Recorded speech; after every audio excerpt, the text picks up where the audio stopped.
Bonjour à tous et à toutes, c'est Capi, on se retrouve aujourd'hui pour une petite vidéo qui va encore parler d'élevage. Donc aujourd'hui je vais vous montrer tout simplement 10 astuces sur l'élevage diverses et variées que j'utilise et qui je pense pourront vous faciliter la vie sur certaines choses. Bon, il y en a sûrement certaines que vous connaîtrez, d'autres peut-être pas. Donc voilà, c'est vraiment 10 astuces. Alors la première déjà, donc qui paraît vraiment évidente, mais il y a beaucoup de gens qui le prennent pas en compte. Évitez en fait tout simplement d'avoir des dragonins infatigables dans vos élevages. Tout simplement parce qu'en fait une dragoninde infatigable elle a beaucoup plus d'énergie. C'est-à-dire que une dragoninde émeraude normale elle a 6800 énergie max, et une dragoninde infatigable elle en a tout simplement 13 600.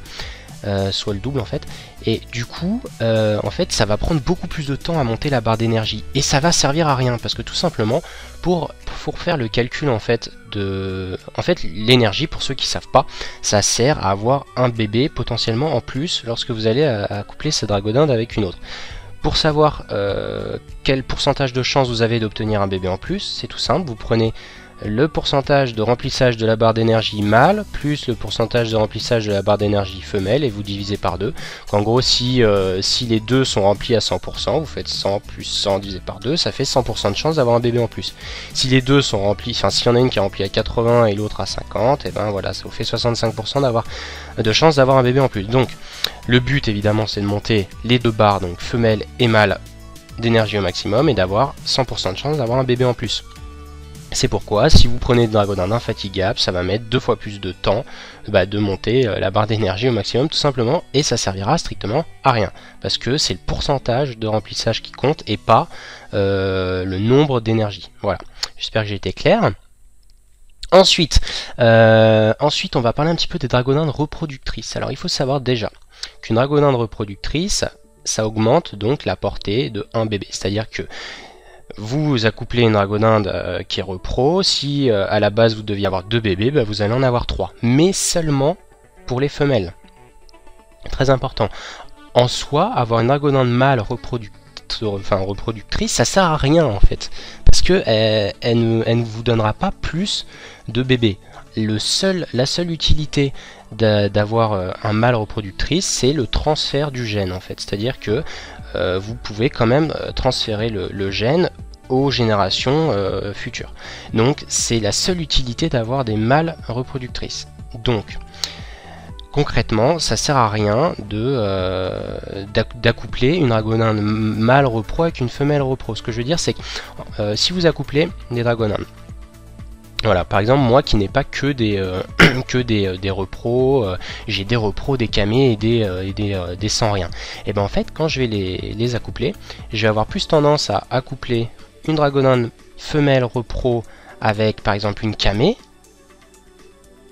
et accoupler une dragoninde mâle repro avec une camé femelle, et pas faire une repro avec une repro et une camé avec une camé, parce qu'en fait ça sert à rien, parce que le pourcentage de transfert du gène il augmente pas, et donc en fait ça sert à rien. Donc vaut mieux, en effet vaut mieux accoupler une repro mâle avec une camé femelle et une camé mâle avec une repro femelle. Sachant que accoupler 2 camés ensemble, ça sert à rien non plus, parce que la chance c'est 1 sur 20, et c'est pas parce que vous accouplez deux camés que ça va augmenter. Voilà. Donc tout simplement faites gaffe avec les repros, il y en a qui pensent des choses qui sont fausses, donc voilà, faites gaffe. 2 choses à retenir. Un gène reproductrice sur un mâle, ça n'augmente pas le nombre de bébés, et donc féconder 2 repros ensemble, ça sert à rien. Donc voilà, faites attention à ça. C'est des détails, mais franchement ça peut vous permettre d'augmenter votre optimisation dans l'élevage, etc. Donc troisième petite astuce, en fait c'est l'astuce que je vous ai déjà sûrement montré. Peut-être qu'il y en a qui l'ont déjà vu, peut-être qu'il y en a qui n'ont pas déjà vu, donc je vais la remontrer. C'est une vidéo qui recense vraiment toutes mes astuces, donc forcément celles que j'ai déjà expliquées vont évidemment revenir, mais c'est une astuce qui permet de féconder ces dragonins relativement vite en fait dans les enclos publics. Alors moi tout mon élevage se fait en enclos public, donc ça sera que des astuces d'enclos public, hein. Je ne vais pas expliquer des astuces d'enclos privé, parce que tout simplement je ne fais plus d'élevage en enclos privé.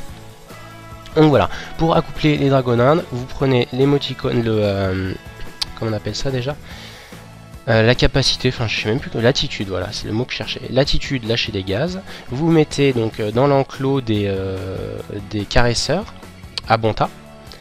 Vous le videz tout simplement.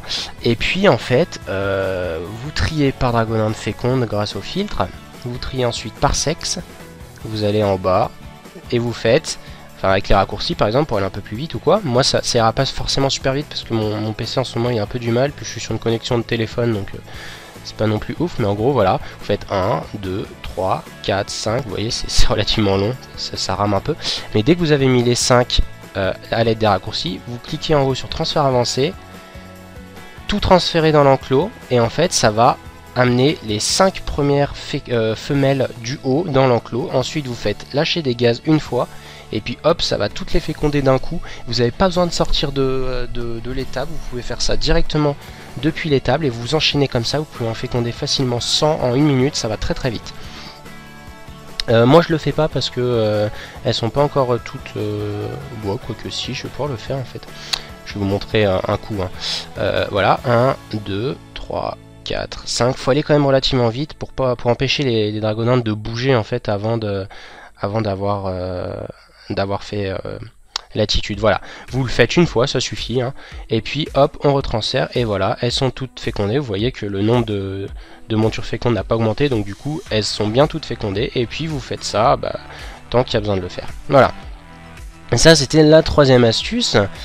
La quatrième astuce et la cinquième vont être en rapport avec pour monter vos dragonins en fait. Deux astuces pour monter vos dragonins. La plus connue qui consiste en utilisant des potions de destination inconnue.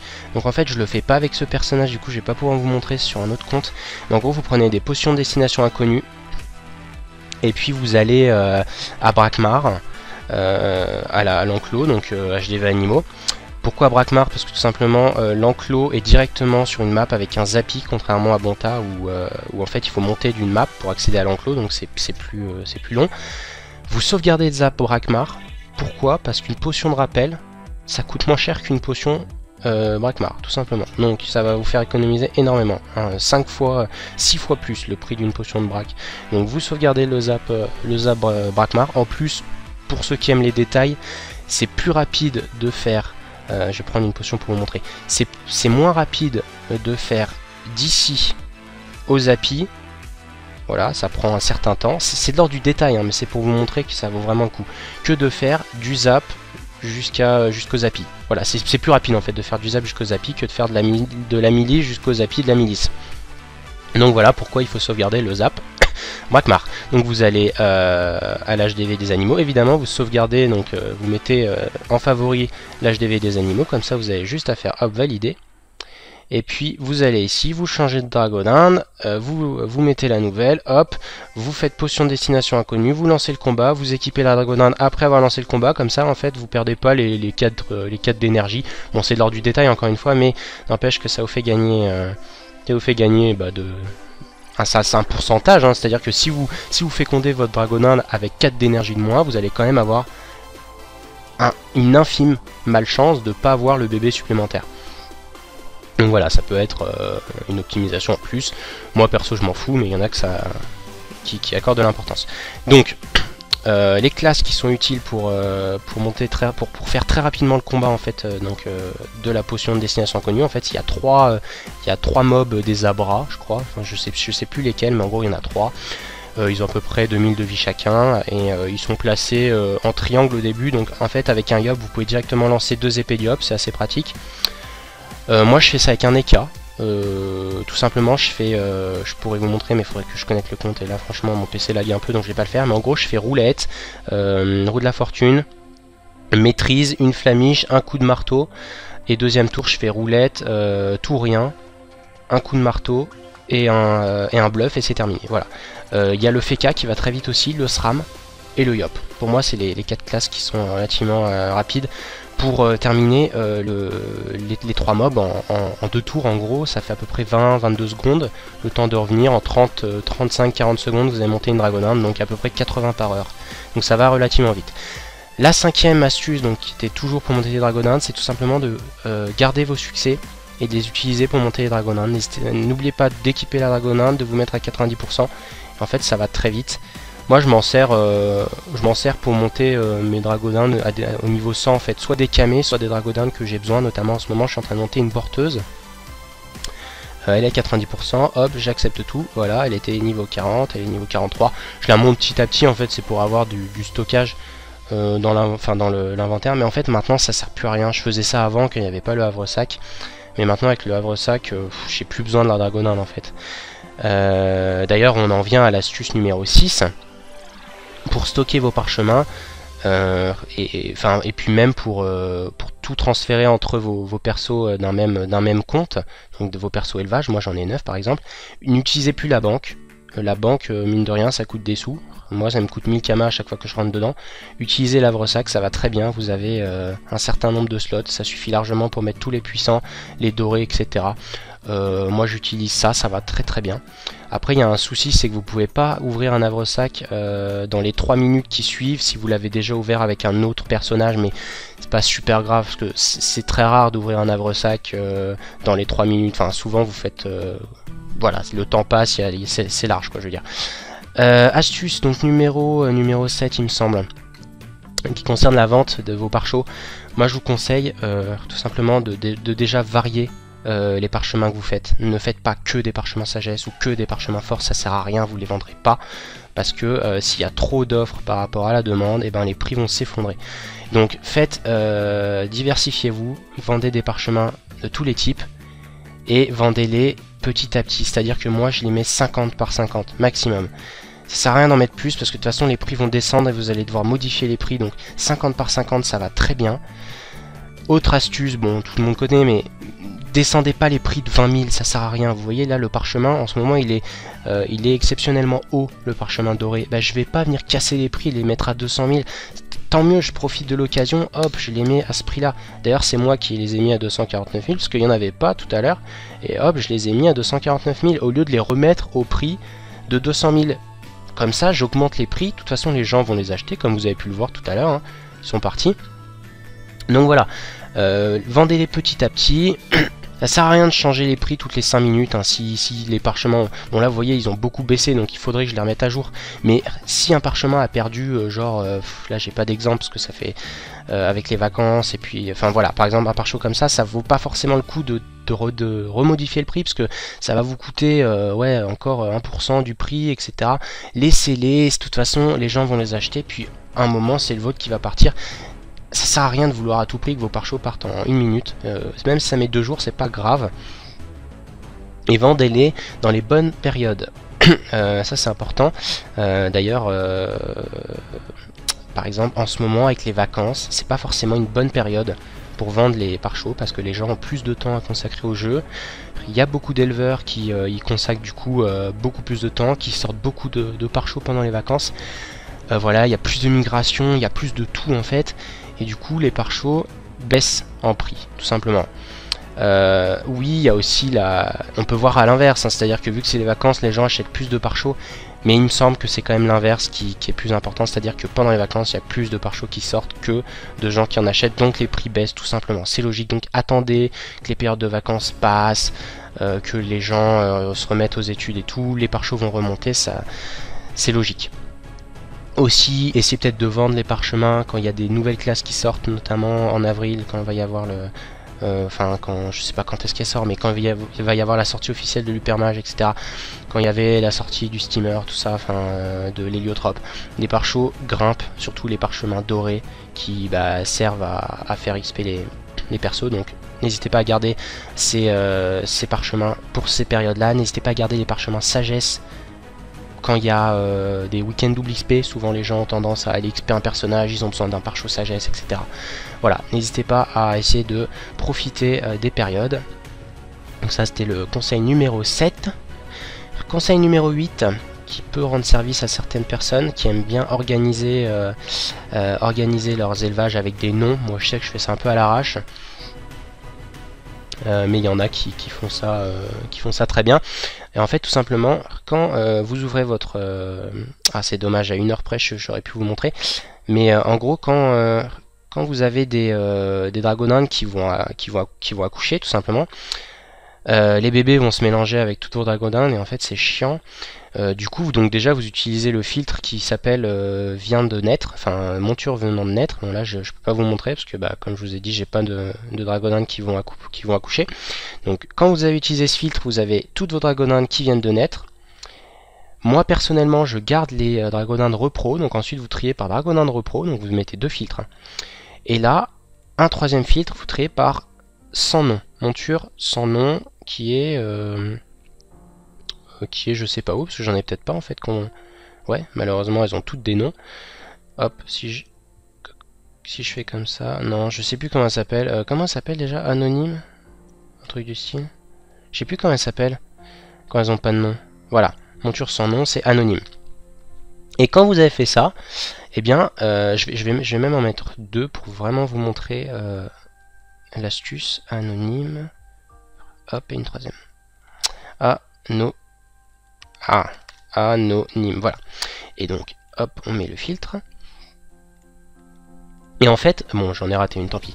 Pour renommer les dragonines, là, ça va super vite. C'est-à-dire que vous mettez votre souris sur les 3 petits points ici, vous la laissez ici, et hop, vous avez juste à appuyer, mettre le nom que vous voulez à vos montures repro. Moi, je les appelle repro. Vous faites entrer, et hop, elle part, parce que du coup, elle a un nom, donc elle est plus dans le filtre sans nom. Et là, vous avez juste à rappuyer sur la souris.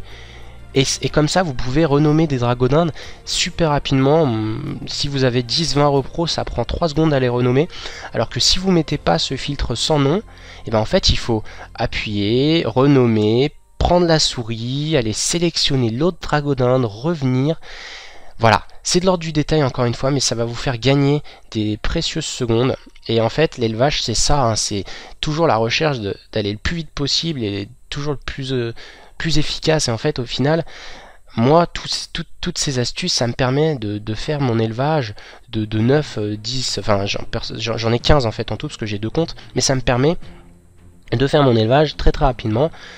Et au final, avec toutes ces astuces, je vais peut-être gagner 30% du temps, ou même 10%, mais 10% de 50 minutes, c'est toujours 5 minutes, ou même 30% de 50 minutes, voilà, vous gagnez pratiquement 20 minutes selon les astuces que vous utilisez, selon votre efficacité. Donc franchement, utilisez ces astuces, essayez de vous familiariser avec, et vous allez voir que vous allez gagner plein de temps. Une astuce que j'avais pas pensé, mais je vais vous en parler, c'est utiliser plusieurs comptes pour votre élevage. Moi je le fais sur 2 comptes. Pourquoi? Parce que tout simplement, on peut séparer son écran en 2, mettre les deux pages Dofus. Vous voyez, si je fais comme ça, hop, des 2 côtés en fait. Comme ça, voilà, hop, on met des 2 côtés. J'ai pas d'autres pages Dofus, donc je peux pas vous le montrer. Mais en gros, vous pouvez du coup aller beaucoup plus vite, faire les 2 élevages en même temps, parce que le temps, par exemple, si vous cliquez sur une map là, le temps que le personnage, hop, fasse les 50 pas nécessaires à changer de map, le temps que la page charge, et ben à côté vous pouvez trier, faire les filtres, etc. et vice versa. Ça va beaucoup plus vite. Donc voilà, moi j'ai deux comptes, un où j'en ai 9 et l'autre où j'en ai 5. Et je les fais en même temps. Voilà. Astuce numéro 9. C'est l'ordre d'utiliser, enfin l'ordre de pour faire votre élevage. Il y a un ordre en fait à utiliser dans les enclos. C'est-à-dire qu'il ne faut pas faire les enclos dans n'importe quel ordre. À Brakmar, c'est assez simple. Moi, je fais ça comme ça. C'est-à-dire que quand je connecte un perso, je viens à cet enclos-là, donc l'enclos énergie. Je prends les dragodindes. Je les remets pas. Hein, je prends toutes les dragodindes qui sont dans l'enclos énergie avec moi. Celui-là, je récupère les dragodindes qui sont dans l'enclos. Donc là, il n'y en a pas en l'occurrence, mais je les récupère. Donc voilà, je l'ouvre. Je fais hop, transférer tout vers les tables. Je remets pas de dragoninde dedans. Je vais directement à l'enclos d'à côté. Dans cet enclos-là, je récupère les dragonines et je mets les nouvelles, qui viennent peut-être de l'enclos d'à côté d'ailleurs. Ensuite, je vais à l'enclos amour. Je récupère les dragonines, je mets les nouvelles. Enclos dragofest, je récupère les dragonines, je mets les nouvelles. Ensuite, ici, si j'ai des dragonines à mettre dans les enclos maturité, je les mets. Sinon, je vais directement ici, juste en bas. Voilà, pour retourner ensuite juste ici pour aller à l'enclos des foudroyeurs. Je mets les dragonines qui sont souvent issus de l'enclos des dragofest. Je les mets dans cet enclos-là, voilà. Les dragonines qui ont besoin d'endurance, mais qui ont une sérénité positive et un amour maximum. Et ensuite, dernier enclos, je remonte à l'énergie. Hop, je vais dans l'enclos des énergies et je mets toutes les dragonines en fait que je n'ai pas pu placer dans les enclos. Donc soit j'ai de la chance et j'ai des dragonins fécondes qui ont besoin d'énergie, donc dans ce cas là je mets en priorité les dragonins fécondes. Soit si j'ai pas de dragonins fécondes, je mets quand même des dragonins dans l'enclos qui sont pas forcément fécondes, genre voilà une dragoninde comme ça, parce que j'ai pas pu la placer ailleurs. Mais en dernière étape. À Bonta, c'est un petit peu différent parce que les enclos sont placés différemment, mais ça reste le même principe. C'est-à-dire que on va directement à l'enclos énergie en premier, on récupère toutes les dragonines, ensuite on descend en bas, on arrive à l'enclos des caresseurs. Les caresseurs, on récupère les dragonines, pareil, ensuite quand vous avez récupéré les dragonines dans les caresseurs, vous allez à l'enclos des baffeurs, vous récupérez les dragonines, ensuite vous descendez aux enclos de foudroyeurs et d'amour juste à côté, vous récupérez les dragonines et vous mettez les nouvelles, et ensuite vous remontez aux deux enclos au-dessus, vous remettez les dragonines dans les deux, et ensuite hop, vous remontez à l'énergie, et vous mettez les dragonines avec l'énergie, vous passez évidemment à l'enclos des maturités sur la droite s'il y a besoin, et comme ça normalement vos dragonines seront placés dans les enclos le plus efficacement possible. Parce que le problème c'est que si vous faites d'abord l'enclos, par exemple imaginez, vous arrivez directement ici, hop, vous allez dans cet enclos, vous récupérez vos dragonines et vous replacez les nouvelles. Voilà, par exemple je place les nouvelles, hop, je fais sérénité négative, a besoin d'amour et énergie, voilà, et endurance suffisante. Je place les dragonines et ensuite, seulement après ça, je vais dans l'enclos des foudroyeurs. Et si je repasse pas dans celui-là, en fait il y a des dragonines qui normalement devraient être dans cet enclos mais que je vais pas mettre parce que j'ai fait cet enclos avant avoir fait celui des foudroyeurs. Donc voilà, essayez de réfléchir un petit peu. Si vous connaissez bien l'élevage, normalement vous allez comprendre pourquoi il faut faire tel enclos avant tel enclos pour essayer de bien mettre toutes les montures. Parce que le problème c'est que si vous faites pas dans le bon sens, vous allez perdre 20% d'efficacité sur votre enclos. Il y a des enclos qui seront même pas pleins alors qu'ils pourraient être pleins, donc essayez vraiment de réfléchir pour faire ça dans le bon sens. Voilà. Donc ça c'était pour l'ordre de passage dans les enclos. Et dernière astuce, une petite astuce pour vous permettre de calculer votre rentabilité. C'est pas une astuce mais c'est un savoir que je vous apporte si vous connaissez pas tout simplement. C'est les bébés moyens, enfin le nombre de bébés moyens que va vous procurer un couple. Il faut savoir qu'un couple de dragonins par repro et sans énergie, ça vous donne en moyenne 1,44 bébés. Donc ça c'est un couple qui n'a pas d'énergie et qui est par repro. Si vous ajoutez full énergie, ça fait comme on a dit un bébé de plus. Si vous rajoutez la femelle repro et uniquement la femelle, enfin pas uniquement mais c'est à dire que c'est juste la femelle qui compte, ça vous fait un bébé en plus. N'allez pas rajouter un bébé en plus parce que le mâle est repro, hein. Je vous ai dit que ça servait à rien. Donc voilà, au maximum, dans des jours normaux, c'est-à-dire pas des jours avec l'almanax ou quoi, vous avez au maximum 3,44 bébés en moyenne par couple. Et tout simplement, vous prenez, voilà, par exemple, moi je vais vous montrer, j'ai un certain nombre de couples, vous voyez là, j'ai hop, des 45, 65, 51, etc. Vous prenez donc tous vos couples, vous faites la somme, donc voilà, 45, 65, etc. Hop, vous avez, je sais pas, vous avez 762 couples, par exemple. Moi j'en ai, on va faire avec moi, j'en ai 700. Vous multipliez par 3,44, si toutes vos dragonines sont repro et si vous montez tout le temps full énergie, hop, ça vous fait 2400 bébés en moyenne par semaine et vous multipliez par le prix d'un par show. Essayez de prendre un prix moyen, moi je vais prendre 35 000 en ce moment, c'est à peu près ça, et ça vous fait 84 millions par semaine. Ça sert à rien d'aller prendre des moyennes hautes juste pour vous montrer que vous allez vous faire plein de kamas. Non, le but c'est pas de vous tromper, le but c'est d'avoir un chiffre réel et de pas être déçu quand vous vous lancez dans l'élevage. C'est-à-dire que si vous partez sur une moyenne de 60 000 par show, alors que c'est totalement faux, que vous partez sur une moyenne de 5 bébés par dragonin, des 800 couples, vous allez vous dire waouh, 240 millions par semaine, alors qu'en fait c'est pas du tout ça. Essayez vraiment d'avoir un chiffre correct. N'hésitez pas à prendre des prix plus bas. Par exemple, moi quand j'ai fait mon calcul dans l'ancienne vidéo, j'ai pris une moyenne de bébés qui était 2,3.